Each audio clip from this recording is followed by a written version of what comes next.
సేర్చి చందు దగ్గరికి రావడంతో బయటపడ్డ వల్లి నగల రహస్యం. మరిదంతా ఎలా జరిగిపోతుందో తెలుసుకోవాలనుకుంటే వీడియోని అయితే చివరి వరకు మిస్ కాకుండా చూసేయండి. ఇక భాగ్యాన్ని పలకరించడానికి రామరాజు వస్తాడు.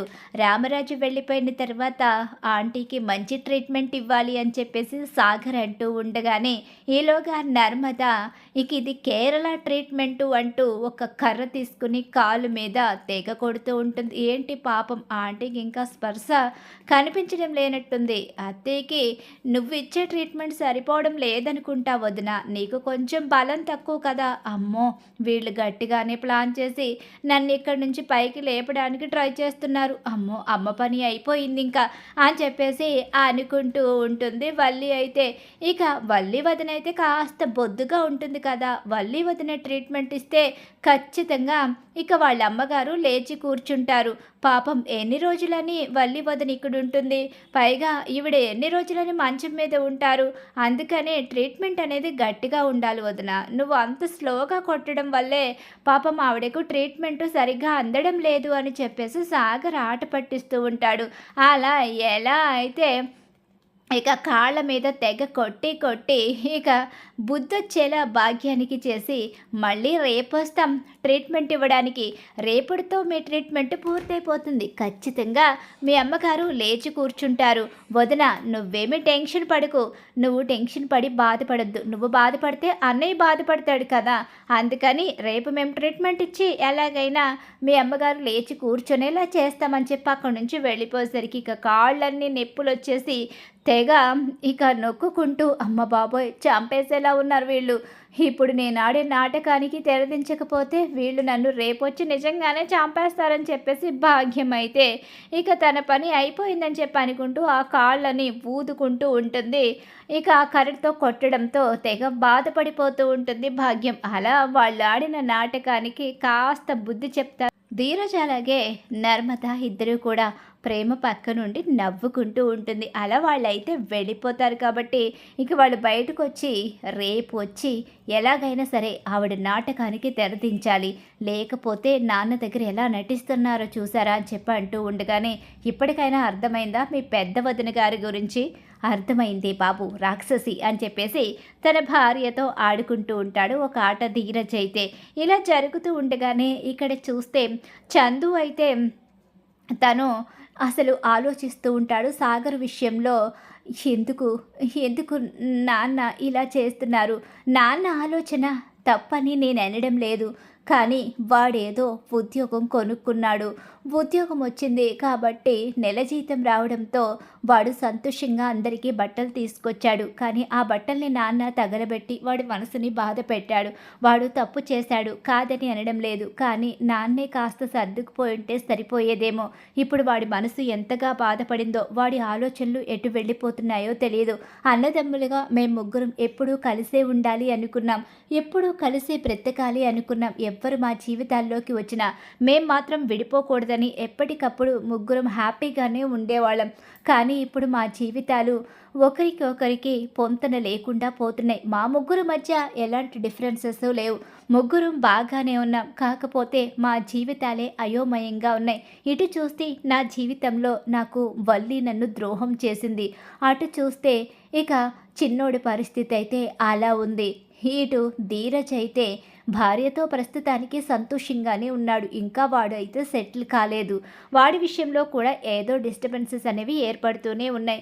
ఇలా మా ముగ్గురి జీవితాల్లో ఏదో సమస్యలు, పైగా నాన్న కూడా మా కోసం రకరకాలుగా బాధపడుతున్నారు.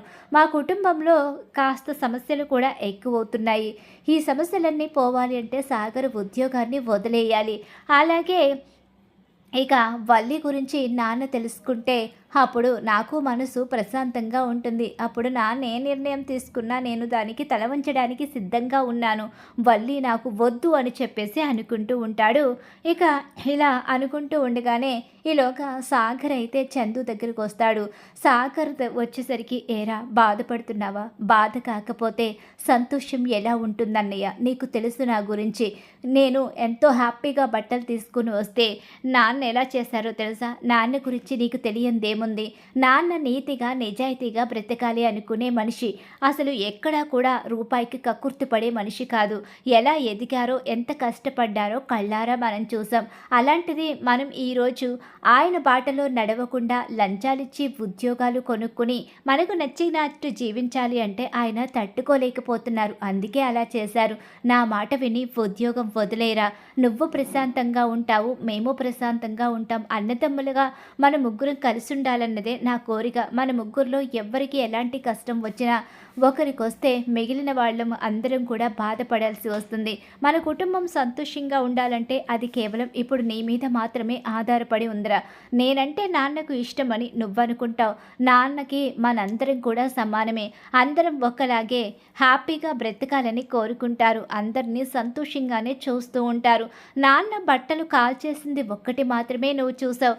కానీ నాన్న ఆ తర్వాత ఎంతగా బాధపడి ఉంటారో అది నీకు తెలియదు. నాన్న మనలో ఎవ్వరం బాధపడినా తట్టుకోలేరు. మన సంతోషం కోసమే ఆయన ఆలోచిస్తారు. ఒక్కసారి గమనించరా, మనం ఎలా ఇంతవరకు ఈ స్టేజ్ వరకు వచ్చామో, మనల్ని నాన్న ఎలా చూశారో అన్నది ఒక్కసారి ఆలోచించరా అని చెప్పేసి చందు చెప్తూ ఉంటాడు. చందు మాటల్లో ఇక సాగర్కి నిజం కనిపిస్తుంది. తన తండ్రి కష్టం కనిపిస్తుంది.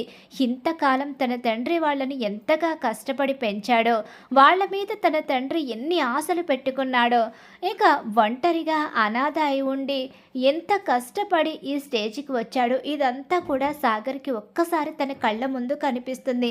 క్షమించన్నయ్య, తప్పు చేశాను. నిజంగానే నాన్న విషయంలో ద్రోహం చేశాను. లంచం ఇచ్చి ఉద్యోగం కొనుక్కుని తప్పు చేశాను. కష్టపడి దేన్నైనా సంపాదించాలని తెలుసుకున్నాను. ఉద్యోగాన్ని వదిలేస్తానన్నయ్య. మీ అందరికీ నచ్చినట్టుగా బ్రతుకుతాను. ఈ కుటుంబాన్ని వదిలి వెళ్ళాలి అనే ఆలోచనని కూడా వదిలేసుకుంటానని చెప్పి తన అన్నయ్యకి మాటిస్తాడు. అలా చందు కారణంగా ఇక అక్కడ సాగర్లో మార్పు వస్తుంది. ఇక సాగర్ ఉద్యోగం వదిలేయడానికి సిద్ధపడేసరికి ఆ కుటుంబం అంతా హ్యాపీగా ఉంటుంది. ఇక్కడ చూస్తే ఇక ఏం జరుగుతుందో అయోమయం పరిస్థితిలో ఉన్న చందుకి, వల్లి ఎలాగైనా తన కాపురాన్ని నిలబెట్టుకోవాలి అనే స్టేజ్లో ఉన్న వల్లికి మరో పెద్ద బాంబు పేలుతుంది. సేఠ్జీ అయితే చందుకి కనిపిస్తాడు. అలా కనిపించేసరికి వల్లి నగల విషయంలో సేఠ్జీని అడుగుతాడు. నా భార్య వల్లి నగల విషయంలో మీరు చాలా బాగా నగలనేవి చేసిచ్చారు. నిజంగా చాలా సంతోషంగా ఉంది. నీ భార్య ఎవరు తను?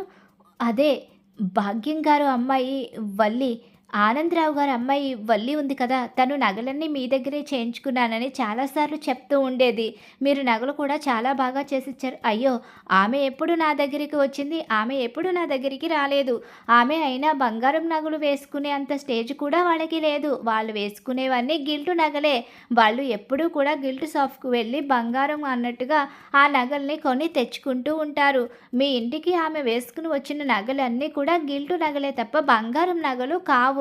కావాలి అంటే మీకు ఇదిగో ఈ ఫైల్లో అన్ని డీటెయిల్స్ ఉంటాయి చూడండి. ఆమె ఒకసారి మా దగ్గరికి వచ్చి మమ్మల్ని మోసం చేయాలని చూసింది. ఆ రోజు నుంచి ఆమెను ఒక కంట కనిపెడుతూనే ఉన్నాం. ఆమె కూతురు మెడలో బంగారు నగలు బదులు గిల్టు నగలు వేసి మిమ్మల్ని బంగారు నగలను నమ్మించి మోసం చేసింది అంటూ ఇక సేఠ్జీ అయితే చందు ముందు నగల విషయం కూడా బయట పెట్టేస్తాడు. ఒక్కసారే నగల విషయంలోని, అలాగే డబ్బు విషయంలోని, డబ్బు ఉందనే విషయంలోని అన్నిట్లోని కూడా మోసమే చేశారని, పెళ్ళి అనుకున్న దగ్గర నుంచి ఈ రోజు వరకు వాళ్ళు మాట్లాడిన ప్రతి మాట అబద్ధమే అన్న నిజాన్ని తెలుసుకుంటాడు చందు. అలా తెలుసుకున్న చందు అయితే మాత్రం ఇక ఊహించని నిర్ణయం తీసుకుంటాడు. వాళ్ళ దగ్గరికి వెళ్ళి వాళ్ళతో మాట్లాడాలన్నా కూడా నాకు అసహ్యం కలుగుతుంది. ఇంక జీవితంలో వాళ్ళు నాకు అవసరం లేరు. నాన్నతో చెప్పాలి, నాన్నని ఒప్పించాలి అని అనుకున్నాను. వల్లి విషయంలో క్షమాపణ నేను కోరలేదు. వల్లి నాకు క్షమాపణ చెప్పినా క్షమించాలి అనుకోలేదు.